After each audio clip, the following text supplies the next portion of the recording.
जो election campaign है वो करने की उन्हें इजाजत नहीं होगी, वो ये कह रहे हैं। एक तरफ नून लीग ने इतना बड़ा जलसा किया, दूसरी तरफ वो कह रहे हैं हमें तो कॉर्नर मीटिंग भी नहीं करने दी जा रही है, लेकिन हुकूमत पर शदीद तनकीद कर रहे हैं। तो ये आप जी मैं ये कहता हूँ लेवल प्लेइंग फील्ड होनी चाहिए। मोहतरमा शेख जब मुल्क में नहीं थी उसके बाद अमीन फहीम साहब हमारे पार्टी को लीड कर रहे थे, यहाँ पर थे।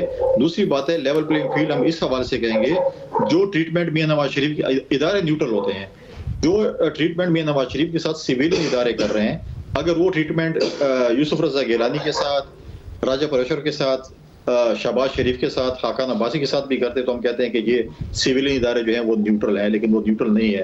लिहाजा इसमें भी हमें जो है खदशात हैं। लिहाजा मैदान लगने वाला है। हम आज चाहते हैं कि फ्री एंड फेयर इलेक्शंस हो, आरटीएस सिस्टम न बैठे, धुंध ना हो, आरओ इलेक्शंस ना हो, जिसके लिए वोट डाला जाए उसी के लिए गिना जाए। लेकिन मैं एक बात ये कहता चलूँ, इस वक्त पाकिस्तान की नौजवान नस्ल, पाकिस्तान की आवाम सिलेक्शन कबूल नहीं करेगी। अगर सिलेक्शन हुई तो फिर उसके जिम्मेवार जो है वो जो सिलेक्शन करने वाले हैं, जो सिलेक्ट होकर आए वही होंगे। कुड़ी साहब ज़रा बड़ी जूम आने बात कर रहे हैं, मगर जैसे इदारे का लफ्ज़ बोलने लगते हैं तो उससे पहले सिविलियन लगा देते हैं आप मुझे बताएं कि जो हाई कमिश्नर लंदन में बैठा हुआ था किसके कहने के अंडर है? आपके वज़ारत खारजा के अंडर है? पंजाब की एडमिनिस्ट्रेशन किसके अंडर है? यहाँ की इंतजामिया के अंडर है? सीएम के अंडर है? तो उनके अगर ये इनके और या मरी की कौन है उसी तरह तो हम कहते हैं कि और पंजाब की हुकूमत और वफाक की हुकूमत बिल्कुल इंडिपेंडेंट है। पंजाब की हुकूमत में तो हमें तहफ़्फ़ुज़ात हैं, बिल्कुल। हमने पहले भी तहफ़्फ़ुज़ात का इज़हार किया था जब ट्रांसफर पोस्टिंग्स हो रही थी। पाकिस्तान पीपल्स पार्टी की लीडरशिप ने, पाकिस्तान पीपल्स पार्टी के हमारे जो पंजाब के दोस्त हैं, उन्होंने इसके माजी में कई प्रोग्रामों में हमने एतराज़ात भी उठाए हैं कि एतराज़ात हमें हैं उसके ऊपर, ट्रांसफर पोस्टिंग पर, बाकी चीज़ें भी हैं। देखें, मियां नवाज शरीफ साहब भी पाकिस्तान आए थे, एक स्मूथ ट्रांजिशन के जरिए आए थे, और मोहतरमा बेनज़ीर भुट्टो शहीद जब आई थी उनने एक डिक्टेटर को ललकारा था, उसके बावजूद भी आपने क्राउड को देखा था।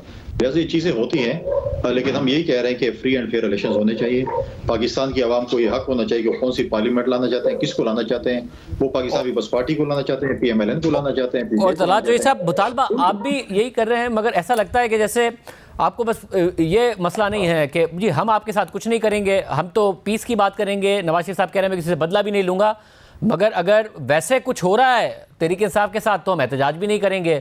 मगर फिर आप कैसे तवक्को करते हैं कि अगर आप जीत गए तो वो इलेक्शन कबूल कर लिए जाएंगे और फेयर मान लिए जाएंगे?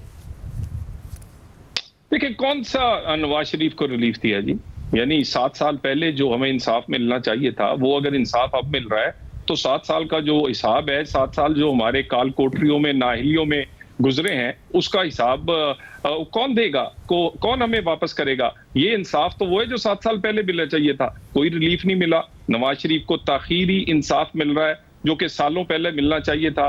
और उसके बाद कौन सा हमें कोई ऐसी चीज, अब हाँ, एक चीज हमारे पास है जो किसी के पास नहीं है, वो है कारकर्दगी। एक चीज ऐसी है, लोग हम पर एतमाद करते हैं कि नवाज शरीफ जो कहता है करके दिखाता है, जो नहीं हो सकता उसको भी करता है। वो लोड शेडिंग हो, वो पाकिस्तान की इकोनॉमी हो, वो गरीब का चूल्हा हो, वो एटमी धमाके हो, तो मुश्किल तरीन फैसले और मुश्किल तरीन काम पहले भी करके दिखाएं। हम समझते हैं इकोनॉमी को चलाना, गरीब की रोटी को, आम आदमी की जिंदगी को बेहतर करना बहुत मुश्किल है, लेकिन अगर लोगों का इत्मीनान सिर्फ नवाज शरीफ पे है तो फिर मेरा ख्याल जेलस नहीं होना चाहिए, मान लेना चाहिए। और हम तो आना ही वोट से चाहते हैं। जब इतनी पाबंदियां थी 2018 में, आरटीएस बिठाया गया, लीडरशिप को अंदर किया गया, नाहल किया गया, अल्हम्दुलिल्लाह पंजाब उस वक्त भी हम जीते हैं, और उस वक्त भी हमने सेकंड हाईएस्ट वोट लिए हैं आरटीएस बिठाने के बावजूद। तो अब तो अगर कुछ हम पर कोई एहसान तो नहीं है जी कि मगर कुड़ी साहब, ये या वो जुल्म, आपको लगता है आपको ये बयानिया बेनिफिट करता है? ये तो खुलकर कैंपेन कर रहे हैं कि अगला वजीर आजम नवाज शरीफ होंगे।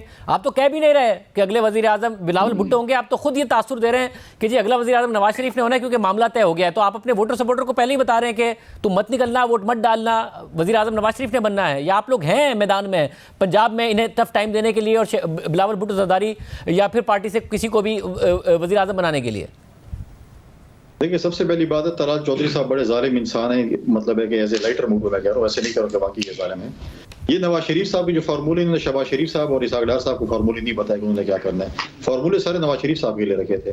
हम भी इत्तेहादी हुकूमत में आपके हिस्से थे, तो अगर वो फार्मूले जो अच्छी हुकूमत थी, वो फार्मूले अगर आप शहबाज शरीफ साहब को भी और इसहाक डार साहब और हमें भी बता देते, तो हम भी उस फार्मूले पे शायद अमल दरामद कर लेते। दूसरी बात यह है कि देखें, हम आज भी हमारा होमवर्क इंशाल्लाह कंप्लीट है। हम तो आज भी कहते हैं कि नंबर गेम है। अगर नंबर गेम पे MLN के साथ फ्री एंड फेयर इलेक्शंस होते हैं, ज्यादा होगी, बिल्कुल हम एक्सेप्ट करेंगे। अगर कल हमारे साथ भी नंबर्स गेम ज्यादा होगी, तो हम इनको भी दावत देंगे कि हमारी हुकूमत का हिस्सा बने। 2008 में पंजाब में कोई इतनी हमें अक्सरियत हासिल नहीं थी, लेकिन हमने एक होमवर्क किया हुआ था और हम अपने होमवर्क की बुनियाद पर इंशाल्लाह ताला तलाल चौधरी साहब की जमात को इंशाल्लाह हम दावत देंगे कि हमारे वज़ीर-ए-आज़म बिलावल भुट्टो ज़रदारी साहब की काबीना में हिस्सा बने और इंशाल्लाह बहुत शुक्रिया, बहुत शुक्रिया।